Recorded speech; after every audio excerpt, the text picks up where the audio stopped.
Poročilo na skoraj 350 straneh razkriva, da vsi doslej evidentirani onesnaževalci v dolini ob hkratnem delovanju blokov 5, 6 in eni plinski turbini ostajajo znotraj mejnih vrednosti izpustov. Še več, upeljava nadomestnega goriva SRF pomeni nižje izpuste ogljikovega dioksida, gorivo ima višjo kurilno vrednost od velenjskega lignita. Vsem skeptikom prvi mož TEŠ-a sporoča: Vkolikor bi se izkazalo, da bi zdravstvena stroka ali katera druga v bodoče prepoznala, da se še kakšna druga snov ali neko onesnaževalo lahko evidentira kot dolgoročno škodljivo, bomo z veseljem takoj pristopili k analizi tudi te snovi.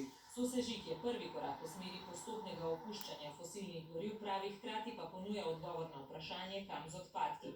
Četrtina vseh je potencial za pridobivanje SRF-a doma. Ni smisel uvoza tovrstnih materialov.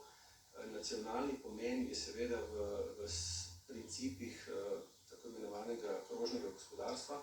Najprej je treba doreči obratovalno dobo velenjskega premogovnika, potem iskati alternativno gorivo za TEŠ-6, zdaj SRF, pozneje lahko zemeljski plin.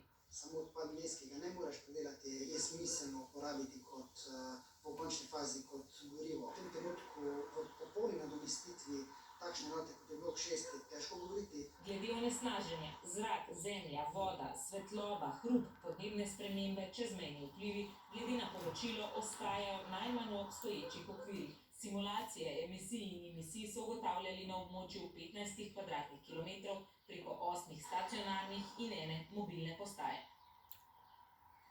Tudi po maratonskem 8-urnem sestanku predstavnikov zaposlenih in vodstva družbe Hisense Gorenje ni jasno, ali bodo v Gorenju odpuščali ali ne. Sestanek ni prinesel dogovora. Odpuščanje je vodstvo, kot vemo, napovedalo že pred meseci zaradi drastičnega upada naročil. 322 zaposlenih v Gorenju, ki so jih že obvestili, da bodo ostali brez dela, pa tako še vedno ne ve, kakšna bo njihova usoda.